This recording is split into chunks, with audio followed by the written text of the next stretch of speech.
अल्हम्दुलिल्लाह। मोहतरम हाज़रीन, हज़रात उलमाए किराम, श्रद्धाभाजन मुरब्बियान किराम, प्राणप्रिय जुबक भाइया, विभिन्न अंचल থেকে दूर दराज থেকে আগত আল্লাহর কোরআনের প্রেমিক ও আশিকিন, আমার সর্বস্তরের ঈমান প্রিয় ইসলাম প্রিয় মুসল্লি ভাইয়েরা, পর্দার আড়ালে সম্মানিত মা ও বোনেরা, আল্লাহর দরবারে লাখ কোটি শুকরিয়া আদায় করি যে আল্লাহ তাআলা আমাদেরকে কোরআনের মহব্বতে অত্যন্ত দয়া করে মায়া করে মহব্বত করে কোরআনের ধারাবাহিক তাফসিরে আল্লাহ তাআলা আমাদেরকে আসার বসার তৌফিক দান করেছেন। সকলে দিল থেকে বলি আলহামদুলিল্লাহ।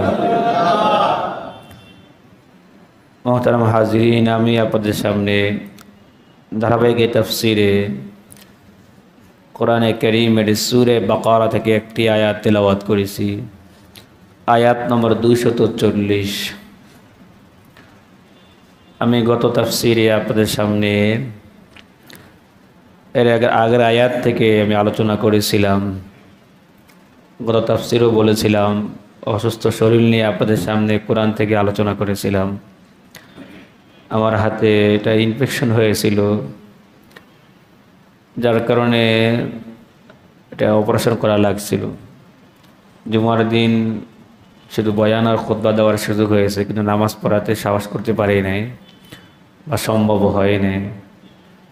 আজকে আলহামদুলিল্লাহ ব্যথা অনেকটা কম, হাত নাড়াচাড়া করতে পারতেছি। আপনাদের দোয়ায় আলহামদুলিল্লাহ আজকে কোরআনের মহব্বতে তাফসিরে হাজির হয়েছি। আলহামদুলিল্লাহ, দোয়া চাই আল্লাহ যেন পরিপূর্ণ সুস্থ করে দেয়। আমি আপনাদের জন্য দোয়া করি আল্লাহ তাআলা আপনাদেরকে সুস্থ জীবন দান করেন। আল্লাহ। মোহতারাম হাজিরিন, গত আয়াতে বলা হয়েছিল আল্লাহ নামাজ ফরজ করেছেন, এই নামাজ বান্দার জন্য কোনো অবস্থায় মাফ হওয়ার সুযোগ নেই। সুস্থ অবস্থায় হোক, অসুস্থ অবস্থায় হোক, জোয়ান অবস্থায় হোক, বৃদ্ধ অবস্থায় হোক, ঘরে অবস্থায় হোক, মসজিদে থাকা অবস্থা হোক, নিজের ঘরে থাকে বা সফরে থাকে, সর্ব অবস্থায় নামাজ পড়া লাগে। সফরে যে এত কষ্ট, ওই জায়গায় নামাজ পড়া লাগে কি লাগে না? লাগে।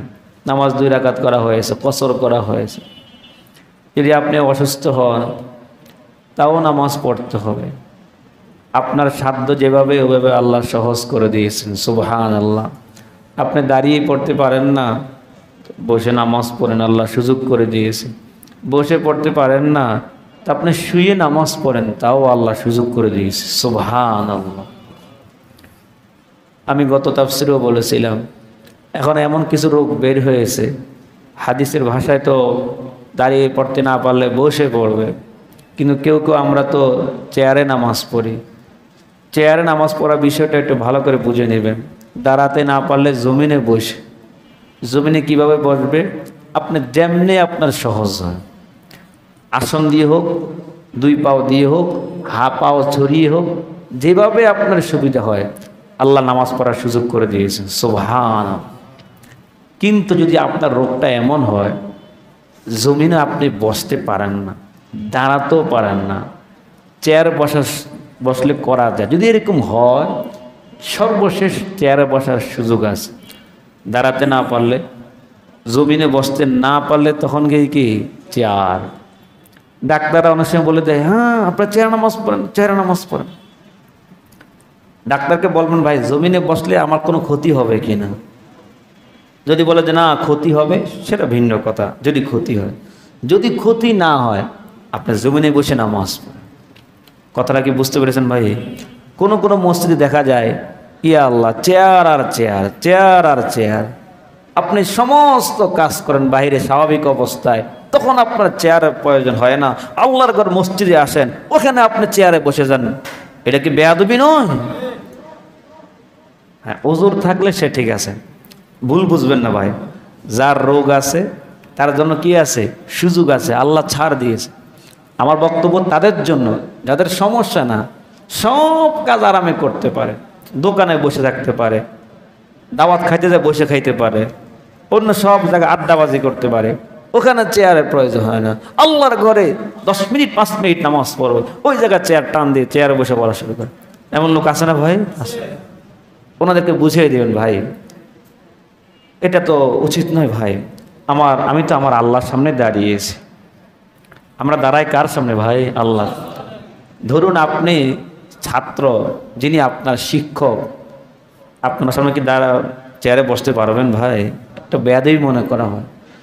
তো আমার আল্লাহ, যিনি আমাকে বানিয়েছেন, যিনি আমার সৃষ্টিকর্তা, আমি তার সামনে দাঁড়াবো গোলামের মতো হয়ে।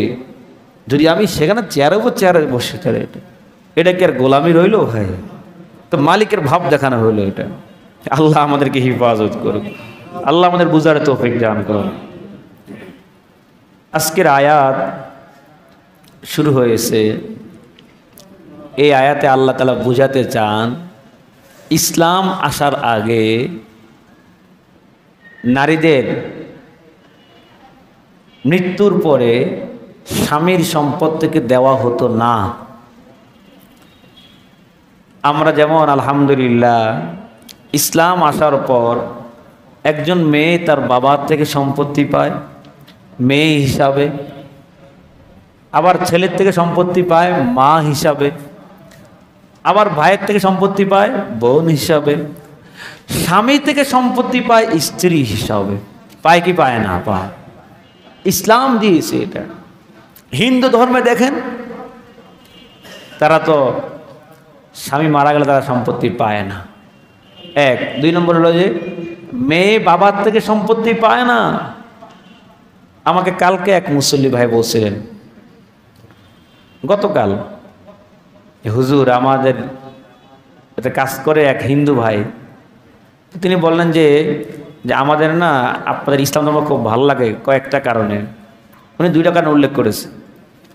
1, আমাদের হিন্দু ধর্মে মেয়ে বিবাহের পরে আর বাবার সম্পত্তি থেকে কিছুই পায় না, অথচ আপনাদের ইসলাম ধর্মে মেয়ে বাবার সম্পত্তি পায়। সুবহানাল্লাহ।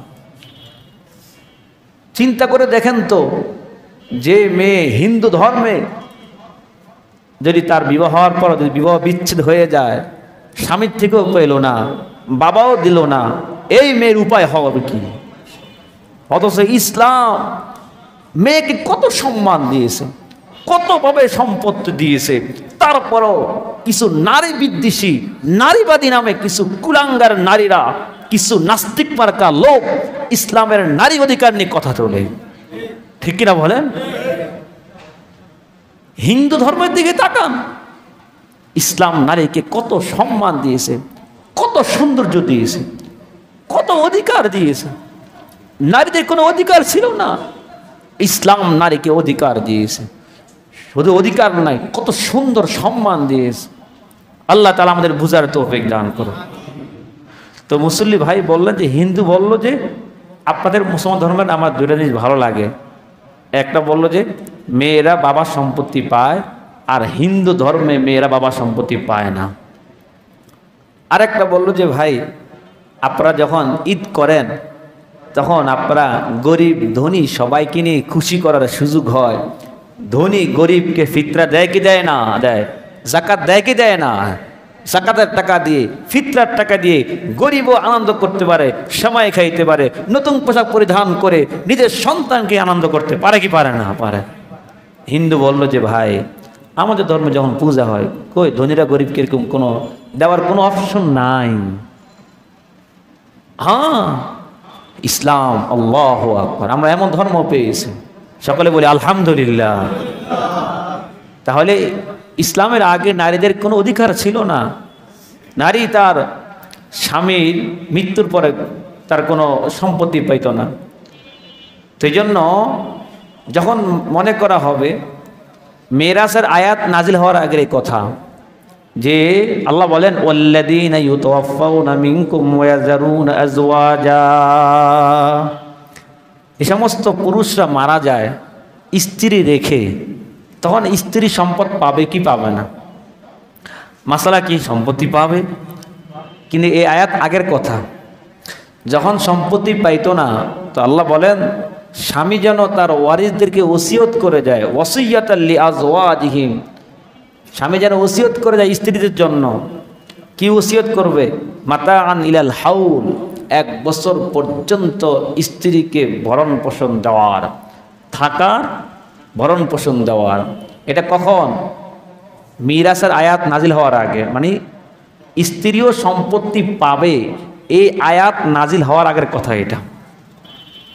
আল্লাহু আকবার, আল্লাহ। তা স্ত্রী যদি নাকি, কারণ স্বামী মারা গেলে স্বামীর বাবা মা ভাই বোন সাধারণত স্ত্রীকে এমনি তো দিতে চায় না, যদি সম্পত্তির অধিকার না থাকে তা আরও আগে দিবে না, ঠিক কিনা বলেন? এই জন্য আল্লাহ বলেন স্বামী যেন ওসিয়ত করে যায় স্ত্রীর জন্য।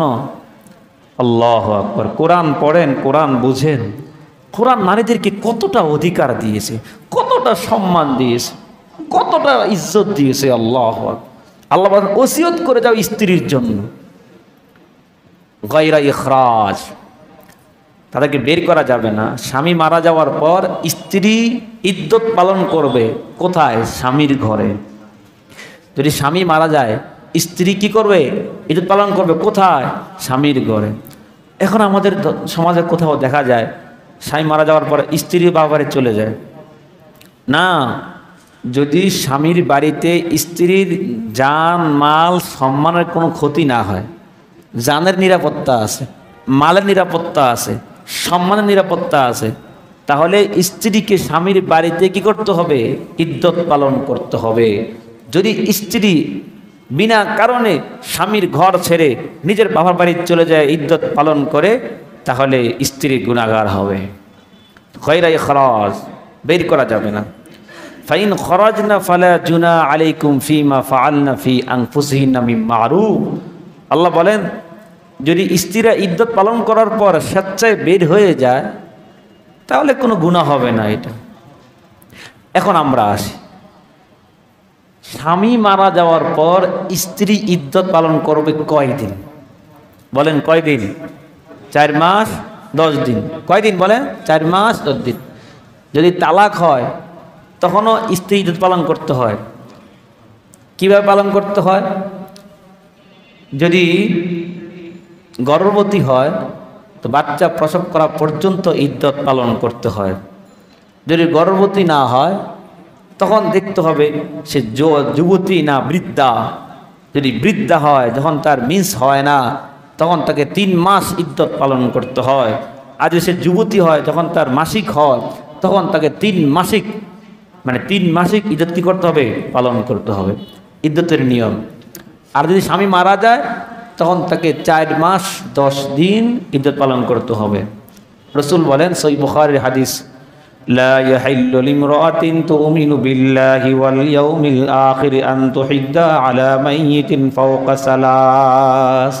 কোন নারীর জন্য, যে নারী আল্লাহকে বিশ্বাস করে, পরকালকে বিশ্বাস করে, এমন কোন নারীর জন্য, কোন মৃত ব্যক্তির জন্য 3 দিনের অধিক শোক পালন করা জায়েজ নেই। তাহলে 3 দিনের অধিক শোক পালন করা কি নাই? জায়েজ নাই। আমরা তো এখন নাউযুবিল্লাহি মিন যালিক, কত আগে মারা যায় এখনো শোক দিবস পালন করে, আসেন নাই? শোক দিবস পালন করা জায়েজ আছে ভাই? জায়েজ নাই। সর্বোচ্চ 3 দিন পর্যন্ত, এরপরে জায়েজ নাই স্ত্রীর জন্য। হ্যাঁ, স্বামীর ক্ষেত্রে পালন করতে পারবে 4 মাস 10 দিন। তাহলে স্ত্রী স্বামীর জন্য শোক পালন করবে, নিজের বাবার জন্য জায়েজ নাই 3 দিনের বেশি। তাহলে এক্ষেত্রে স্বামী স্ত্রীর মহব্বতটাও এনে ফুটে উঠলো। আল্লাহু আকবার।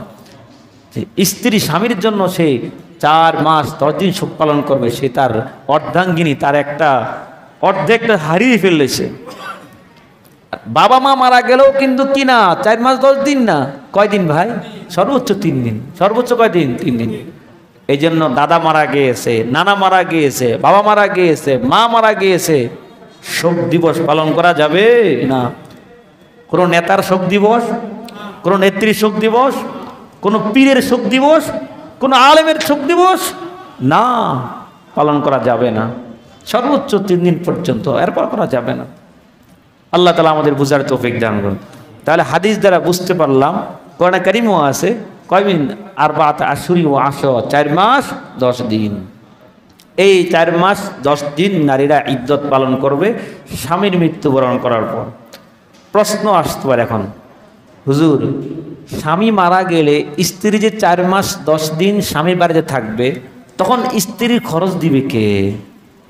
স্বামী তো মরেই গেল। কারণ আমরা জানি স্ত্রীর ভরণ পোষণ দেওয়া দায়িত্ব কার?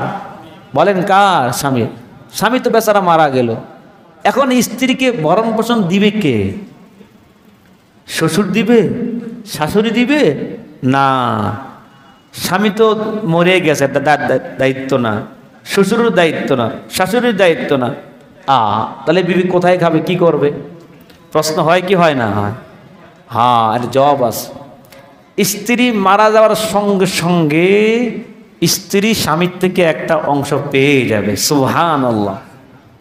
কতটুকু অংশ পাবে? যদি সন্তান থাকে 8 ভাগের 1 ভাগ পাবে, যদি সন্তান না থাকে 4 ভাগের 1 ভাগ পেয়ে যাবে। সুবহানাল্লাহ।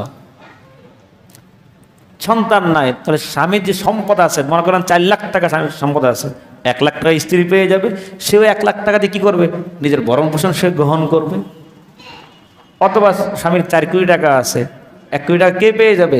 স্ত্রী পেয়ে যাবে, বাকি 3 কোটি টাকা অন্যান্য ওয়ারিসরা পাওয়া যাবে। তো ইসলাম আসার পর নারী স্বামী মারা যাওয়ার পরও স্বামীর সম্পদ থেকে স্ত্রী তার একটা প্রাপ্য পেয়ে যাবে। সেটা কিভাবে?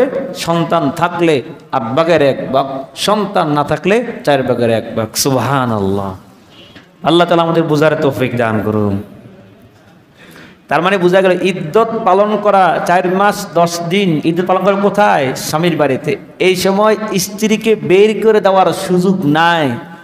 ও দুনিয়ার যারা আছেন, শ্বশুর শাশুড়ি যারা আছেন, আপনার পুতের বউ, পুত্রবধূকে যদি আপনার ছেলে মারা যায়, তাকে আপনার বের করে দেওয়ার কোনো সুযোগ আছে? নাই।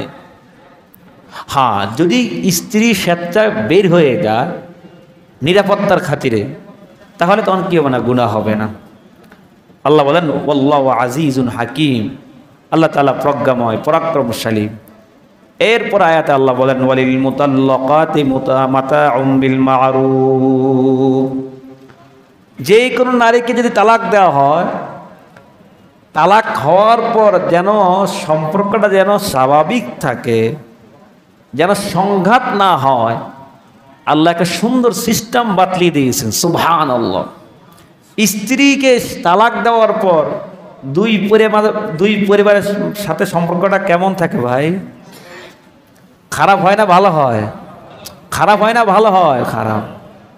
আল্লাহ বলেন ভালো রাখার জন্য একটা সিস্টেম আছে, তুমি সিস্টেম মতো স্ত্রীকে তালাক দাও, সম্পর্ক ঠিক থাকবে, বিদ্বেষ যুদ্ধ তৈরি হবে না। কিভাবে? আল্লাহ বলেন ওয়ালিল মুতাল্লাকাতি মাতাউম বিল মারুফ, যখন নারীকে তালাক দেওয়া হয় তুমি তাকে হাদিয়া তোহফা দাও ন্যায়সঙ্গতভাবে। তালাক যখন দিলা, খেয়াল করেন, আপনার স্ত্রী যখন আপনার তালাক দিলেন, তালাক দেওয়ার পর যখন সে 3 মাসিক যখন সে ইদ্যত পালন করবে আপনার ঘরে, এই 3 মাসিক তার ভরণ পোষণ কিন্তু স্বামীকে পালন করতে হবে। বুঝেন নাই? স্বামীকে। যখন তার 3 মাসিক শেষ, যখন ইদ্যত পালন করা শেষ, এখন স্ত্রী চলে যাবে, যাওয়ার সময় স্বামীর উচিত, আল্লাহ বলেন, তাকে হাদিয়া তোহফা দিয়ে দাও। সুবহানাল্লাহ। ভরণ পোষণও দিল, আবার তার প্রাপ্য মোহর তো দেওয়াই লাগবে, মোহর তো দেওয়াই লাগবে, ওটা তো ফরজ বিষয়। তাকে যাওয়ার সময় হাদিয়া দিয়ে দাও। কি? তাকে পোশাক দাও, তাকে বোরকা দাও, 3 পিস দাও, শাড়ি কাপড় দাও, তাকে খুশি করে বিদায় দাও। আল্লাহু আকবার। আল্লাহ। একটি ঘটনা বর্ণনা হয়েছে, এক আলেম বর্ণনা করেছেন। এক ব্যক্তি প্রবাসে ছিল, সে বাড়িতে আসার পর তার স্ত্রী তাকে অনেক জ্বালাতন করত। স্বামী বেচারা শ্বশুরের কাছে অভিযোগ করলো যে আপনার মেয়ে আমাকে এমন এমন জ্বালাতন করে, এত কষ্ট দেয় মানসিকভাবে, আমি এখন কি করতে পারি? শ্বশুর সবগুলো বিষয় শুনলেন, জানলেন, বুঝলেন, এবং তিনি দেখলেন যে বাস্তবে ওনার মেয়ের সব দোষ। শ্বশুর জামাইকে শিখিয়ে দেয়, ঠিক আছে তুমি আমার মেয়েকে তালাক দিয়ে দাও। তো বেচারা জামাই তার শ্বশুরের কথা অনুযায়ী মেয়েকে তালাক দিয়ে দেয়। তালাক দেওয়ার পর ইদ্যত থাকা অবস্থায় স্বামী তার স্ত্রী পুরা ভরণ পোষণ দিয়েছে। যখন ইদ্যত শেষ হয়েছে, যখন মেয়ে যখন চলে যাবে বাবার বাড়িতে, স্বামী কি বলল, সেই তুমি তো চলে যাইবা, আমার ঘরে তোমার যা যা পছন্দ হয় নিয়ে যাও। তখন ওই স্ত্রী ওনার ঘর থেকে যা যা টাকা পয়সা অনেক কিছু পছন্দ করে নিয়ে গেছে, মানে মেয়ে খুশি করে দিল। শ্বশুর জামাইয়ের এই সুন্দর আচরণ দেখে ওনার বড় মেয়ে ওনার ঘরে আসলো, উনি ওনার ছোট মেয়েকে ওই জামাইয়ের ঘরে আবার বিবাহ দেওয়ার জন্য প্রস্তুত হয়ে গেল। সুবহানাল্লাহ।